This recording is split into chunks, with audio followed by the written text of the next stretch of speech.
मनोज जरांगे पाटील परभणी नगरीमध्ये दाखल झालेले आहेत आणि आपण पाहतोय हजारोंच्या संख्येने युवकांचा लोंढा जो त्या ठिकाणी मनोज जरांगे पाटील यांच्या स्वागतासाठी आलेला आहे। पुष्पवृष्टी करत क्रेनने हार घालत मनोज जरांगे पाटील यांचं स्वागत या ठिकाणी करण्यात येते। आपण पाहतोय जिथवर नजर जाते तिथवर मोठ्या प्रमाणात माणसं जे आहेत, मराठा बांधव जे आहेत त्या ठिकाणी रस्त्यावर उतरलेले आहेत। मुस्लिम बांधव देखील त्यांना भेटण्यासाठी येत आहेत। मनोज जरांगे पाटील आपल्या सोबत आहेत। उत्स्फूर्त असा सहवास, उत्स्फूर्त असा रिस्पॉन्स जो आहे त्या ठिकाणी या संपूर्ण मनोज जरांगे पाटील यांच्या दौऱ्यासाठी मिळताना पाहायला मिळतोय। काल हिंगोलीमध्ये हा दौरा जो आहे तो पार पडलेला होता। त्यानंतर आज मनोज जरांगे पाटील यांच्या दौऱ्याचा दुसरा दिवस आहे आणि मनोज जरांगे पाटील या ठिकाणी परभणी नगरीमध्ये दाखल झालेले आहेत।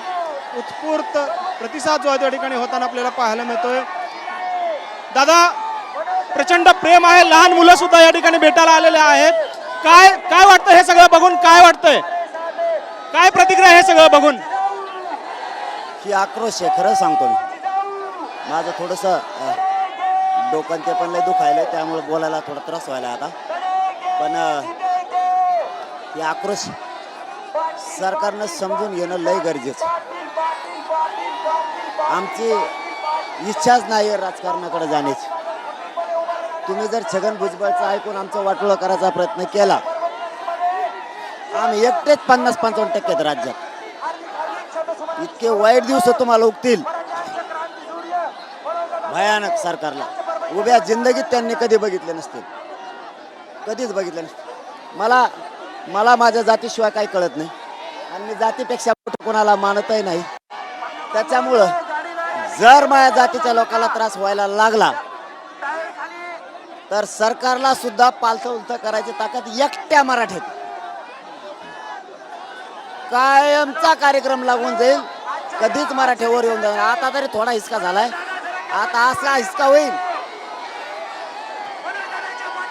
कधीच त्यांना तो दिवस पागाव नाही वाटणार। इतका वाईट दिवस होईल। माझी इच्छा आहे माझा अंत बघूच नका, माया माग कोणी हे बी बघू नका। माया माग हे आग्यामोळ जर खवळलं ना, तुम्हाला छगन भुजबळ एकट्यालाच काढायला घेऊन निंडायला लागत। कोणीच नाही मागे राहणार, कोणीच। 12 बलुतेदार नाही राहणार, सर्वसामान्य ओबीसी नाही राहणार, मराठा करोडन नाही राहणार। तुम्हाला एकट्या छगन भुजबळला घेऊन बसा लागत। मग करा गारुड्याचा डाव, एका हातात टोंग टोंग टोंग टोंग टोंग टोंग बसा, मग 1-1 रुपया गोळा करी।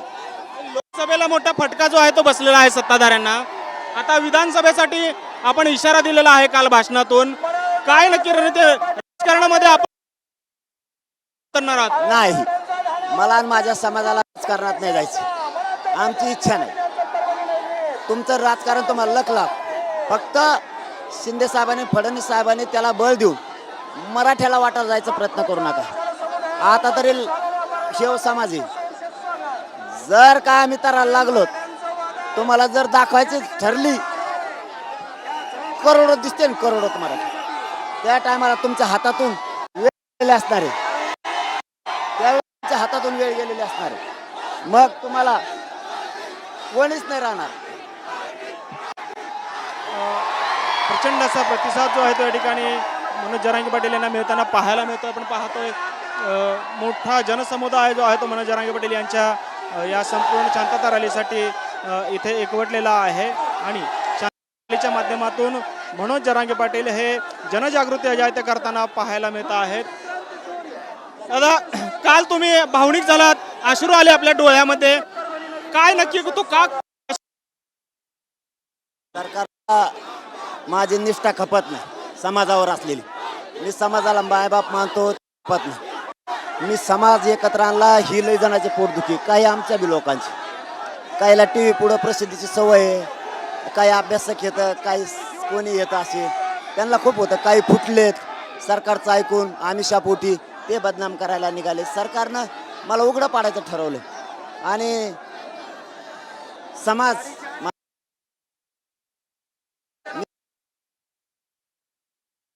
मला वाईट वाटायला लागलं की खोटं लवकर पटतं,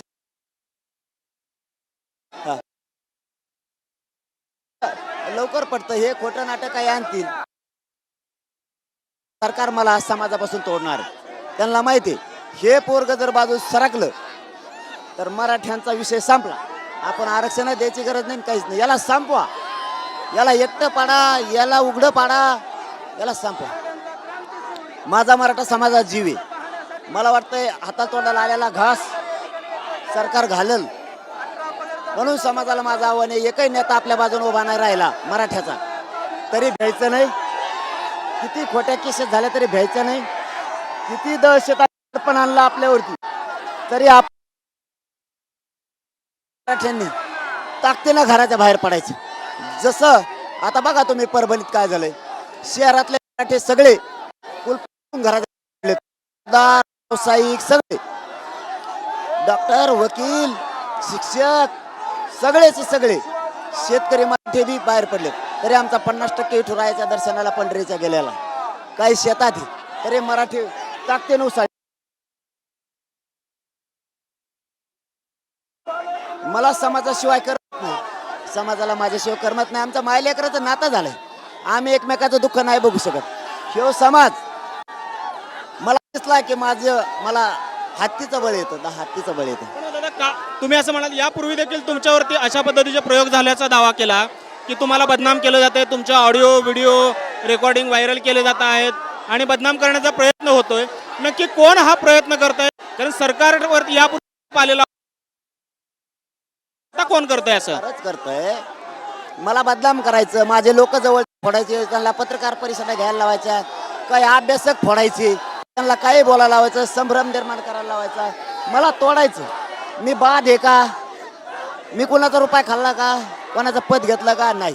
सरकारला मी मॅनेज होत नाही, माझी निष्ठा ते विकत नाही घेऊ शकत. मी जातवान मराठ्यांचा आहे आणि मी कुटुंब उघड्यावर सोडून मी समाजाला कुटुंब मानलंय. मला कोण आहे दुसरं? हे समाज मला कसं उघडं पडून देईल? मी या समाजाच्या लाखांना कोटींना समाजाच्या लेकरांचं कल्याण व्हावं म्हणून लढतोय. मी जीव हातावर घेतलाय, माझं मरण हातावर. मला कधी मरण येईन माहीत नाही, पण मी माझं मरण या समाजासाठी स्वीकारायला तयार आहे. पण सरकारच्या कोणाच्या पदाला पैशाला मी हात नाही लावणार. माझे करोडो लेकरं मला अधिकारी झालेले बघायचे, यासाठी मी लढतो. फक्त समाजात हे गैरसमज पसरत येईल. समाजाला माझी विनंती आहे की मी तुम्हाला मायबाप मानलंय, शेवटच्या घटका मरणाच्या मी मोजल, पण या समाजाच्या लेकराशी या समाजाशी मी कधीच गद्दारी नाही करणार, कधीच. मुंबईला जाण्याचा इशारा काल तुम्ही दिलेला आहे. 13 तारखेनंतर पुढची रणनीती ही मुंबईचा पुन्हा एकदा दौरा असेल का आपले? 13 तारखेनंतर पुन्हा एकदा मुंबईच्या दिशेने कूच करणार आहेत का आपण? कारण इशारा दिला होता आपण काल. होऊ शकतं काही पण. आमची महाराष्ट्राची बैठकच मुंबईत होऊ शकते, काही होऊ शकतं. पर्याय नाही. आम्ही काय करावं? जर सरकार छगन भुजबळच ऐकणार असलं, त्यांना आक्रोश दिसणार नसला, बघा आता तुम्ही 4-5 किलोमीटर फक्त पब्लिक आणि पब्लिकच, दुसरं काय. मीडियाचे बांधव कधी खोटं नाही बोलत आणि त्यांना काय खरंच दाखवायला लागतं.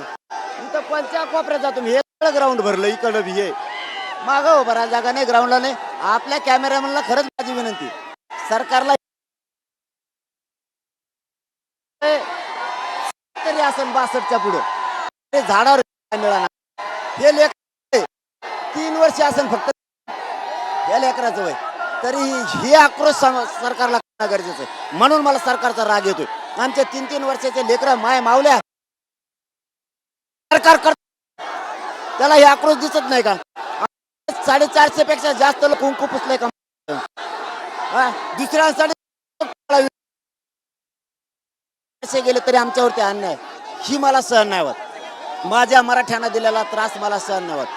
आपल्या मला सांगितलं की बाबा तुम्हाला विनंती की मागची आणि पुढची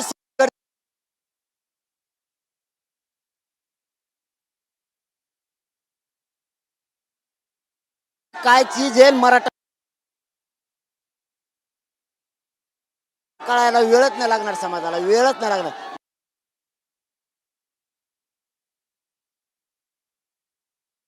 बोलवलेले आहे ओबीसी नेत्यांनी सर्व पक्षांनाच निमंत्रण दिलेलं आहे. आपल्यापैकी कुणाला निमंत्रण आलेलं आहे का आणि काय नक्की प्रतिक्रिया या बैठकीवरती, ओबीसीच्या बैठकीवरती?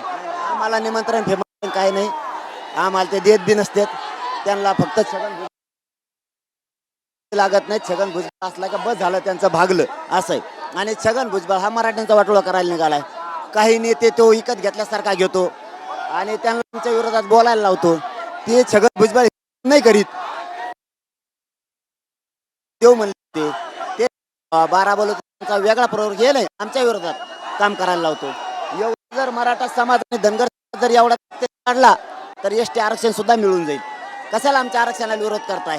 एनटी व्हिजेंटीमुळे वंजारीमुळे आणि धनगरांमुळे धनगरांच्या आरक्षणाला आमच्यामुळे धक्का नाही लागत. तरी ठीक आहे, आम्हीच एकटे 50-55% बघू, जवळ सहन होतंय तोवर. नाविलाज सरकारने जर केला त्याला नाविलाज. मी मात्र माझ्या मराठा समाजावर अन्याय झाला, मी तो सहन नाही करू शकत. मी बघायचं तोवर बघल, नाडलेपर्यंत वाट बघ. मी त्रास सहन नाही करू शकत माझ्या मराठ्यांचा. माझं सरकारलाच म्हणणं आहे की तुम्ही जरा छगन भुजबळ आवरा, त्याला दंगे घडवायच्यात घडू देऊ नका. आणि शांततेच्या रॅल्या काढतोय तो, दंगली घडवायला निघालाय. तुम्हाला वाटत असेल तो गरजेचं आहे, तुम्ही सांभाळा त्याला, आम्हाला हरकत नाही. पण मराठ्यांच्या सगळ्या पक्षातल्या मराठ्यांचा एकदा जर बाण सुटला, तुमच्या हातातून छगन भुजबळ ओबीसी नेरेटिव्ह पसरला या नादात तुमचा कायमचा कार्यक्रम मराठा लावतो. एकही तुमचा माग झालं तसं एक विधानसभेला माणूस नाही येणार, एकही.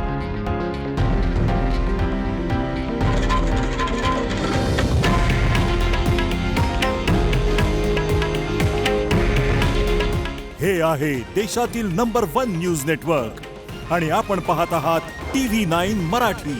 काळजी तुमची, हित महाराष्ट्राचं.